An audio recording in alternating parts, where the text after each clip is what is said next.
महासंघको नेतृत्वले जसरी चाहिँ एउटा त्यो आन्दोलनलाई धोका दिने काम गर्यो, जुन उद्देश्यले जुन मागहरू चाहिँ राखेर जुन सरकारसँग जुन मागहरू अगाडि सारेर आन्दोलन गरिएको हो तिनको व्यवस्था गर्दै खाली एउटा कर्मकाण्डी रूपमा एउटा नौटंकीको रूपमा एउटा त्यो तथाकथित सम्झौता भनेको छ। हामीले आफ्नै गराइ र बोलाइमा समेत चाहिँ एउटा तारतम्यता नमिलेको शिक्षा सचिवले सिग्नेचर गरेर यो कुराहरू गर्नु थियो भने देशका लाखौं शिक्षकहरूलाई सडकमा उतारेको किन?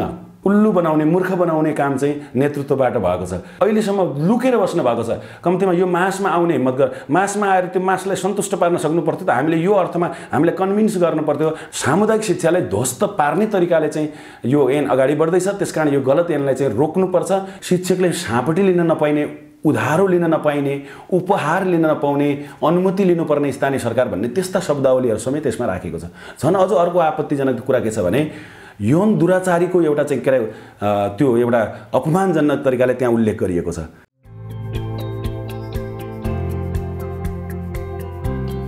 जुन मर्मको साथमा झन्डै 4 लाख नेपाली शिक्षक कर्मचारीहरू, सामुदायिक विद्यालयमा कार्यरत शिक्षक कर्मचारीहरूको एउटा भावना विपरीत महासंघको नेतृत्वले जसरी चाहिँ एउटा त्यो आन्दोलनलाई धोका दिने काम गर्यो, जुन उद्देश्यले जुन मागहरू चाहिँ राखेर जुन सरकारसँग जुन मागहरू अगाडि सारेर आन्दोलन गरिएको हो तिनको व्यवस्था गर्दै खाली एउटा कर्मकाण्डी रूपमा एउटा नौटंकीको रूपमा एउटा त्यो तथाकथित सम्झौता भनेको छ। हामीले आफ्नै गराइ र बोलाइमा समेत चाहिँ एउटा तारतम्यता नमिलेको अवस्था त्यो सम्झौता जो बाहिरिएको छ त्यसले देखाउँछ।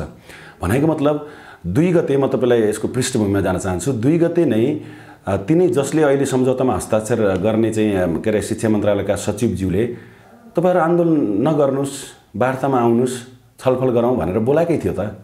यदि यही गर्नु थियो, यही शिक्षा सचिवले सिग्नेचर गरेर यो कुराहरू गर्नु थियो भने देशका लाखौं शिक्षकहरूलाई सडकमा उतारेको किन? खाली 14 जना विशिष्ट श्रेणीको शिक्षक बाहेक, जसलाई चाहिँ एउटा प्रदेशबाट 2 जना गरेर विशिष्ट श्रेणी चाहिँ बनाउने भनेको छ। मलाई लाग्छ त्यो 14 जना सन्तुष्ट होलान् जो विशिष्ट श्रेणी बन्छन्। त्यो भन्दा बाहेक सबै चाहिँ यो सम्झौताको विपक्षमा छन्। संसदमा गइसकेको विधेयकमा एउटा शिक्षा सचिवले सिग्नेचर गरेको चाहिँ के अरे सम्झौताले करेक्सन हुन्छ, त्यसको संसदीय प्रक्रिया छ। अब यो उल्लु बनाउने, मूर्ख बनाउने काम चाहिँ नेतृत्वबाट भएको छ। यदि उहाँहरू चाहिँ जुन तरिकाले चाहिँ हामीले सम्झौता गर्यौं, ठीक गर्यो भनेपछि अहिलेसम्म लुकेर बस्नु भएको छ। कम्तीमा यो मासमा आउने हिम्मत गर, मासमा आएर त्यो मासलाई सन्तुष्ट पार्न सक्नु पर्थ्यो त। हामीले यो अर्थमा हामीले कन्भिन्स गर्नु पर्थ्यो। आम नेपाली शिक्षकहरू, 4 लाख शिक्षकहरूलाई चाहिँ किन कन्भिन्स गर्न सकेन? किन नेतृत्व भाग्ने अवस्था आयो? भाग्ने भनेको त गलत सम्झौता भएको छ भने त त्यो प्रमाण हो नि त। नेतृत्व भागिरहेको छ। अनि त्यसो भएको हुनाले यसलाई चाहिँ करेक्सन गरिनुपर्छ र विशेष गरेर चाहिँ नेपालको सामुदायिक शिक्षा भविष्य, यो देशको शैक्षिक भविष्य चाहिँ को एउटा मार्गनिर्देशन गर्ने त्यो विधेयक भएको हुनाले अहिले चाहिँ हामीले चाहिँ त्यसलाई त्यो गलत कानुन चाहिँ आयो भने हामी रहौँला नरहौँला, हाम्रो पेशागत सुनिश्चितता होला नहोला त्यसले महत्त्व राख्दैन। तर यो देशको सामुदायिक शिक्षा चाहिँ हामी बिगार्न दिँदैनौँ। हामी चाहिँ सचेत यो देशका नागरिक पनि हौँ, हामी शिक्षक मात्रै होइनौँ। त्यसकारण हामीले चाहिँ जोगाउनु पर्छ। यो देशको जुन देशको शिक्षा ध्वस्त गरिन्छ त्यो देश सखाप हुन्छ। यहाँ अनेक तरिकाबाट यो देशलाई चाहिँ यो कुन हिसाबले यसलाई चाहिँ के खेल्न खोजेको हामीले बुझ्न सकेका छैनौँ। सामुदायिक शिक्षालाई ध्वस्त पार्ने तरिकाले चाहिँ यो ऐन अगाडि बढ्दैछ, त्यसकारण यो गलत ऐनलाई चाहिँ रोक्नुपर्छ।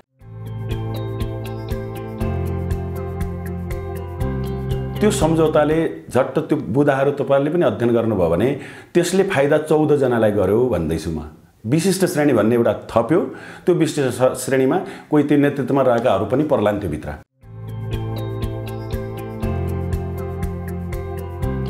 महासंघलाई हामी त्यही प्रश्न गरिरहेका छौँ कि त्यो गर्नका लागि चाहिँ यो कर्मकाण्डी आन्दोलन किन चाहिँ हामी त्यही भएर त्यो महासंघले जुन सम्झौता गर्यो, एकातिर त्यो सम्झौता चाहिँ आम साथीहरू, उत्पीडित साथीहरू, तमाम खालका अस्थायी प्रकृतिका साथीहरूको व्यवस्थापन गर्ने कुराहरू त्यसमा आइदिएन। अहिलेसम्म जति पनि सरकारहरू बने यो एउटा चाहिँ त्यो निरन्तरता के भने सरकारहरू समस्या सिर्जना गर्ने सरकारहरू मात्रै यो देशमा आइरहेका छन् शिक्षा क्षेत्रको लागि। योभन्दा अगाडि पटक पटक चाहिँ सम्झौता गरेको छ राज्यले, सरकारले पटक पटक आन्दोलनहरू भए अनि सम्झौता मात्रै गरिदिने र ती सम्झौताहरू कार्यान्वयन कहिले नगर्ने, त्यसको एउटा यो श्रृङ्खला थप भयो। त्यो हिजो चाहिँ 31 बुँदे 51 बुँदे भनेर अब यो अहिलेको पनि एउटा के भनौँ 6 बुँदे थपियो, त्यसमा यो कार्यान्वयन हुन्छ भन्ने कहीँ कतैबाट ग्यारेन्टी के छ?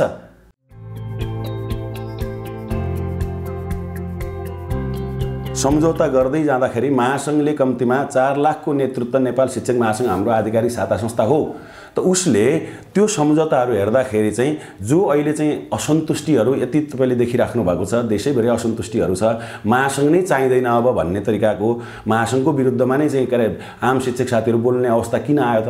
किन ती सबै साथीहरूका भावना समेटिएनन्, मर्म समेटिएनन्? र दोस्रो कुरा, मैले प्रतिनिधित्व गर्ने 40,000 राज शिक्षकको बारेमा तपाईँलाई मैले थोरै जोड्न खोजेको कुरो के हो भने राज्यले 20औं वर्षसम्म हामीलाई काममा लगाइराख्यो।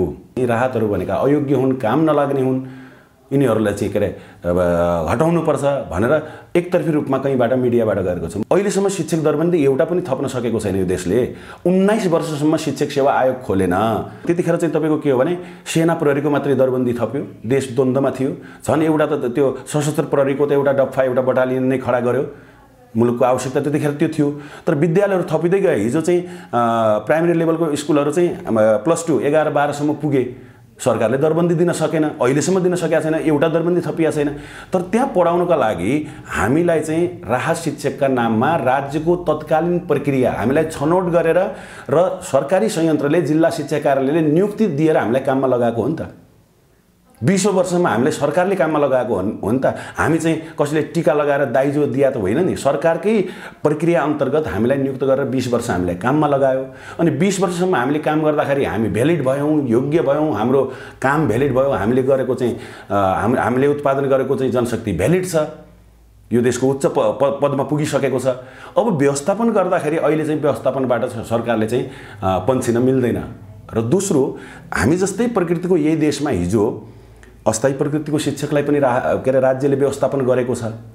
हामीले नयाँ चिज मागेकै छैनौँ। राज्यले जे प्र्याक्टिस हिजो गरेको छ, अस्थायी शिक्षकका लागि जुन विधि र प्रक्रियाबाट व्यवस्थापन गरिएको छ, अथवा अरू चाहिँ हामी जस्तै राष्ट्र सेवकहरू निजामतीतिर हेर्नुहोस्, उच्च शिक्षामा हेर्नुहोस्, त्यहाँ आंशिक करार प्राध्यापकहरू त्यहाँ पढाउनेहरूलाई पटक पटक आन्तरिक गरेर उहाँहरूलाई स्थायी बनाएर मात्रै व्यवस्थापन गरेर मात्रै चाहिँ के अरे त्यो छोडेको छ।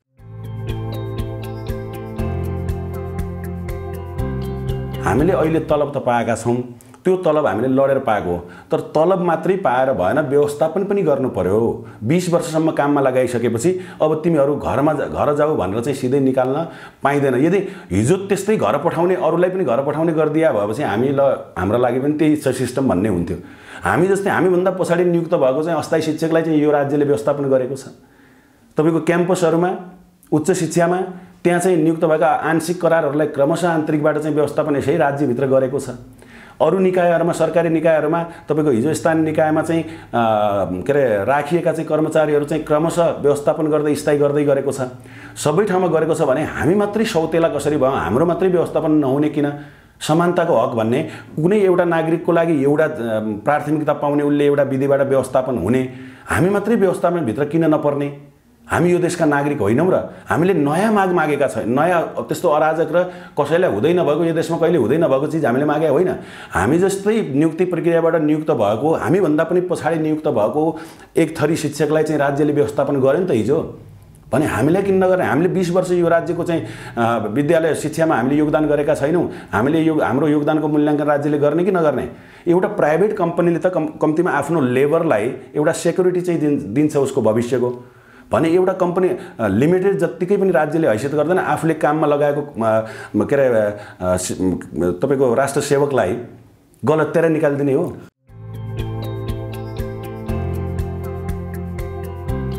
तयार छौँ हामीले त्यो स्वतः हामीले टीका लगाएर के अरे स्वतः स्थायी भन्ने यो एउटा भ्रम फैलाएको छ।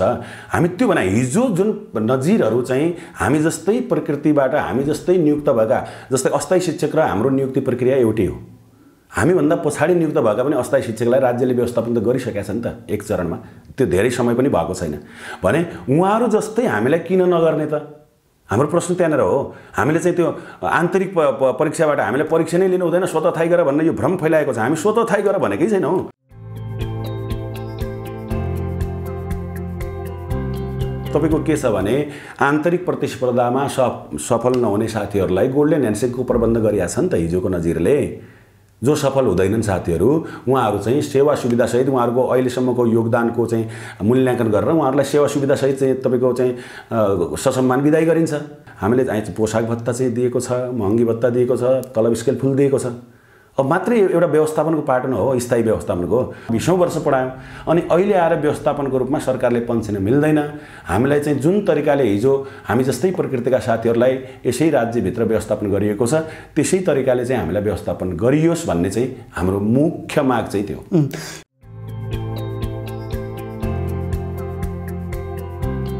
त्यो नेतृत्व हस्ताक्षर गर्ने नेतृत्वप्रति हो, महासङ्घ संस्थाप्रति को चाहिँ आपत्ति हाम्रो होइन। संस्था त हामी सबैको हो नि त। अनि त्यही संस्थामा आबद्ध साथीहरू त सडकमै छन् नि त। अनि देशभरिबाट यो यहाँ उपस्थित नभए पनि साथीहरूले चाहिँ समर्थन जनाएर यो आन्दोलन जायज छ र यो महासङ्घलाई पनि ठिक ढङ्गले चाहिँ सच्याउनुपर्छ भन्ने तरिका।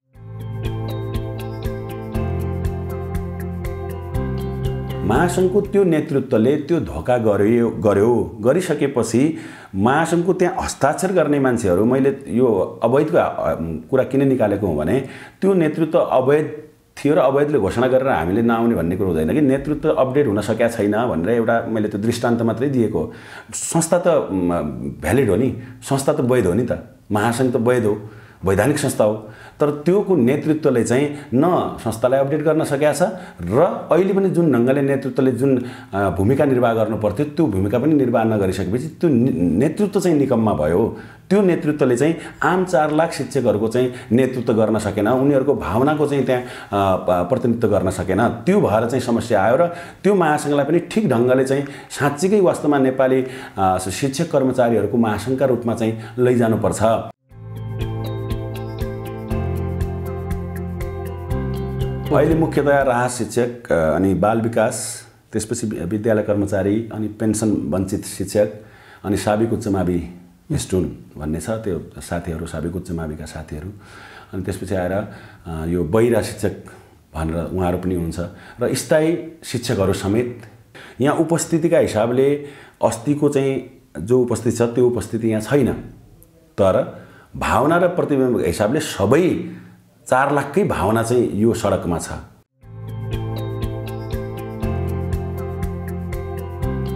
सुरुमा एउटा चाहिँ सहमतिको ड्राफ्ट बाहिरियो त्यो एउटा भ्रम फैलाउनको लागि। त्यसमा राहत शिक्षकको सन्दर्भमा चाहिँ के बाहिरियो भने त्यो 7 बुँदे सहमति भनेर चाहिँ सुरुमा एउटा त्यो बाहिर चाहिँ एउटा भ्रमका रूपमा फालियो। त्यसमा चाहिँ 2073 3-15 अगाडिकोलाई चाहिँ 100% रूपमा आन्तरिक प्रतिस्पर्धामा सहभागी गराउने, त्यसपछिकोलाई चाहिँ 50% आन्तरिक प्रतिस्पर्धा गर्ने भनेर त्यो एउटा चाहिँ ड्राफ्ट सार्वजनिक गरियो। त्यो सार्वजनिक गर्दाखेरि लगभग भनौँ न सबै साथीहरू चाहिँ ल ठिक छ यो उपलब्धि भने त एकदम एउटा राम्रै हुन्छ भन्ने तरिकाले धेरै साथीहरू त्यसरी पनि खुसियाले मनाएर ल अब सकियो भन्ने तरिकाले पनि फर्काउने कुराहरू भयो। शिक्षा मन्त्रालयबाट त्यही वारिपारी गृह मन्त्रालयमा जाँदाखेरि चाहिँ त्यो कहाँ हरायो सिधै एकैचोटि चाहिँ सबलाई गरेर इन टोटलमा साबिक उच्च मावि अनि यो शिक्षण सिकाइ अनुदान अनि जम्मैलाई चाहिँ एकैमा गोलमटोल गरेर त्यो अस्पष्ट भाषामा चाहिँ खालि 75% आन्तरिक भन्ने कुरा त्यहाँ भइसकेपछि यो हुँदैन है, हामीलाई मान्ने हुँदैन, तपाईँहरू चाहिँ के गर्ने मानिरहेको छैन, सरकारले मान्दैन त के गर्ने भनेर पनि उहाँहरूले भन्नुभयो। हामीले भने सरकारले मान्दैन भने तपाईँहरूले मान्न जरुरी के छ, छोडिदिनुहोस्, त्यो छोडिदिनुहोस्, वार्ता छोडिदिनुहोस्, आउनुहोस् सडकमा आउनुहोस्, हामीसँगै कसरी मान्दैन मान्ने हामी बनाउँछौँ भनेर त्यो कुरा पनि गऱ्यौँ। तर उहाँहरू चाहिँ त्यहाँ सरकार पक्ष जस्तो बनेर, सरकारी एजेन्ट जस्तो बनेर हाम्रा पक्षमा उहाँहरूले चाहिँ सहमति गर्नु भएन कि। अनि त्यो हो भने हाम्रो अध्यक्षजीलाई हामीले तपाईँ फिर्ता आउनुहोस् भनेर उहाँ वार्ता छोडेर त्यहाँ हस्ताक्षर नगरेर उहाँ फर्किनु भएको।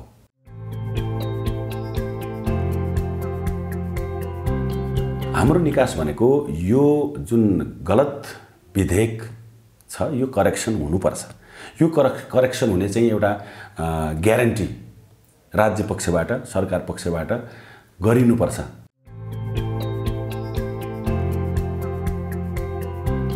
मुख्यतया त हाम्रो व्यवस्थापनको बारेमा कम्तीमा पनि विगतका नजिरहरू चाहिँ नघट्ने गरेर जहिले पनि यो ऐन कानुनहरू चाहिँ के हो भने पहिलेभन्दा पश्चगामी हुनु हुँदैन, अग्रगामी हुनुपर्छ। अब यो अहिले 52 वर्षपछि चाहिँ यो ऐन के अरे ल्याइँदैछ भने कम्तीमा अबको 50 वर्षको नेपालको शिक्षालाई चाहिँ मार्गनिर्देशन गर्ने तरिकाले चाहिँ अग्रगामी, हिजोको भन्दा अग्रगामी, अब भविष्यलाई हेरेर चाहिँ यसले त्यसलाई डोर्याउने, नेपालको शिक्षालाई डोर्याउने खालको चाहिँ आउनु पर्यो नि त। तर यसमा त प्रबन्धहरू कस्तो भयो भने मैले भनिहालेँ, हाम्रो व्यवस्थापनको कुरा पटक पटक राज्यले सम्झौता गर्दाखेरि पनि यसमा समेटिँदैन।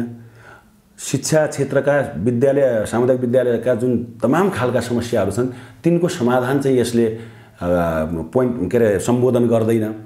अर्को स्वाभिमानका कुराहरू, शिक्षकलाई चाहिँ 21औं शताब्दीमा अहिले एउटा दास बनाउने खालको चाहिँ कुराहरू छ यसमा। शिक्षकले सापटी लिन नपाइने, उधारो लिन नपाइने, उपहार लिन नपाउने, अनुमति लिनुपर्ने स्थानीय सरकार भन्ने त्यस्ता शब्दावलीहरू समेत यसमा राखेको छ।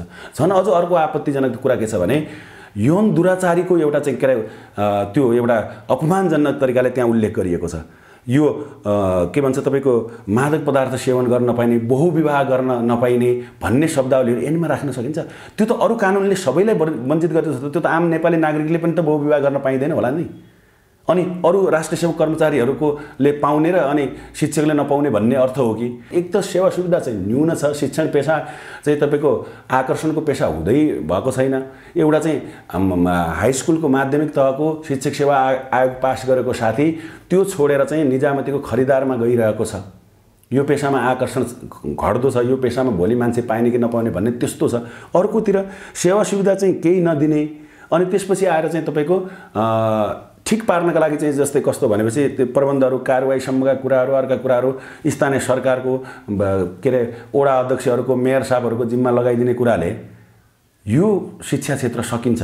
एउटा स्वतन्त्र रूपबाट शिक्षकले काम गर्ने चाहिँ एउटा वातावरण बनाऊ, अनि त्यसलाई चाहिँ शिक्षकलाई चाहिँ एउटा चाहिँ च्यापेर के अरे गाली गरेर लौरो हानेर होइन कि उसलाई उत्साहित एउटा काम गर्ने रूपमा सन्तुष्ट शिक्षक भयो भने उसले राम्रो पर्फर्मेन्स गर्न सक्छ।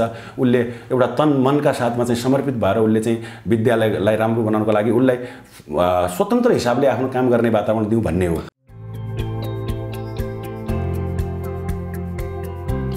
एउटा के भने त्यो संविधान नै आफैमा बाँझिएको जस्तो लाग्छ मलाई त्यतिखेर। अनुसूची 8 र अनुसूची 9 का कुराहरू गर्ने हो भने एकल अधिकार र साझा अधिकारमा राखिएको छ। हामीले के भनिरहेका छौँ भने त्यो स्थानीयको मातहत जाँदै नजाने अथवा भन्ने होइन, तर त्यहाँ के हो भने सेक्युरिटीका कुराहरू छन् नि, जब सेक्युरिटीदेखि लिएर मैले अघि भने दास बनाउन पाइँदैन। निजामतीलाई पनि स्थानीय मातहतमा लगेको हो नि त। निजामतीलाई लैजाँदाखेरि चाहिँ तपाईँको सम्मान गरेर एक तह बढुवा गरेर लैजाने, अनि शिक्षकलाई दास बनाउने तरिकाले लैजाने कुराहरू चाहिँ त्यो कुरा चाहिँ स्वीकार्य हुँदैन भन्ने हो। अनि जहाँनिर संविधानको कुरा गर्नुहुन्छ, अब म त के भन्छु भने संविधानले तपाईँको चाहिँ माध्यमिक के अरे यो शिक्षा तहसम्मको शिक्षा अनिवार्य र निःशुल्क भन्ने संविधानले बोलेको छ नि। अनि अहिले अनिवार्य निःशुल्क शिक्षा यो ऐनले भन्छ त, ग्यारेन्टी गर्छ त? तपाईँको द्वैत शिक्षा नीति छ कि छैन? एउटा बोर्डिङमा के अरे बोर्डिङ स्कुलमा, प्राइभेट स्कुलमा चाहिँ निःशुल्क शिक्षा छ। 28 सालको ऐन चाहिँ अहिले 52 वर्षपछि आउँदाखेरि शिक्षाकर्मीहरूले त उत्सव दीपावली मनाउनु पर्ने अवस्था हाम्रा लागि त भने हामी दीपावली मनाउनु पर्नेहरू त्यसका विरुद्धमा जानुपर्ने वातावरण कसले सिर्जना गर्यो?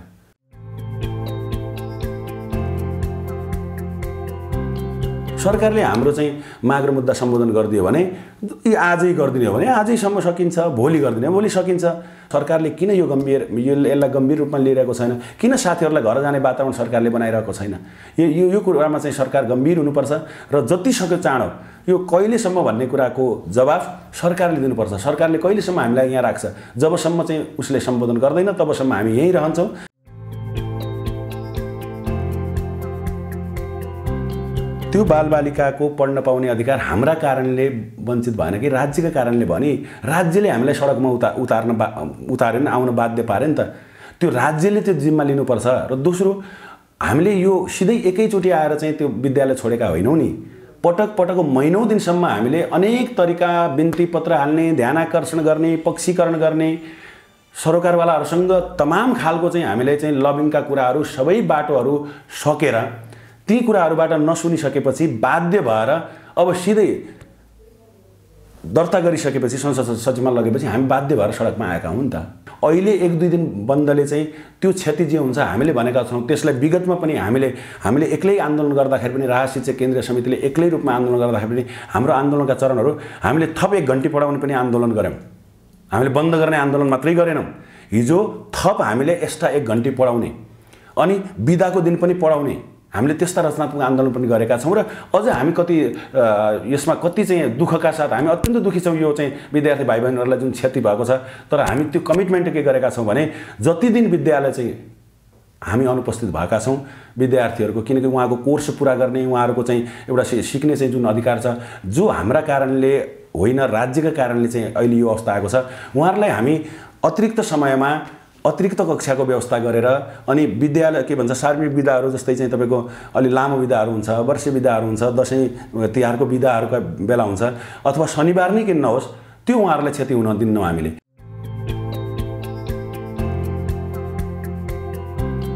यो देशमा सबैभन्दा गाली खाने कोही छ भने शिक्षक छ।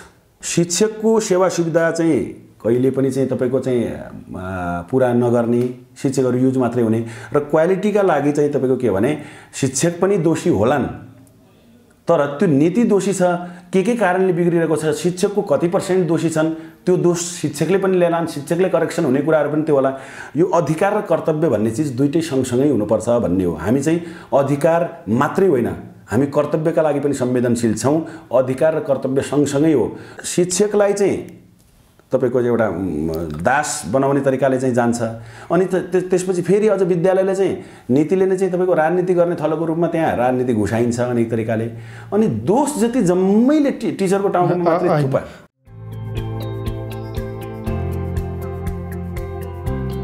थुप्रै उदाहरण छन्, ती उदाहरणहरू छन्।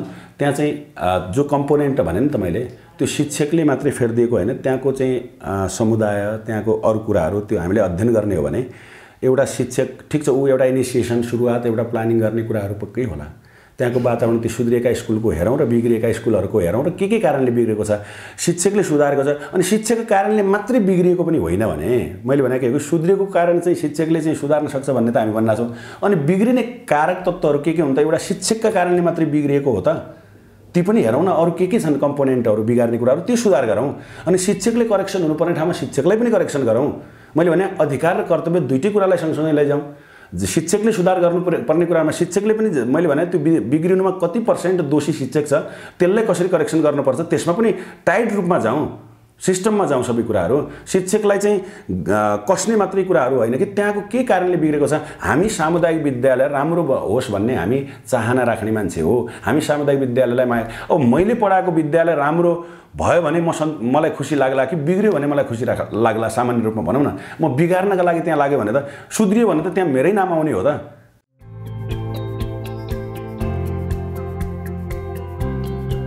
अब यो ढिलो नगरोस् हामी भनिरहेका छौँ।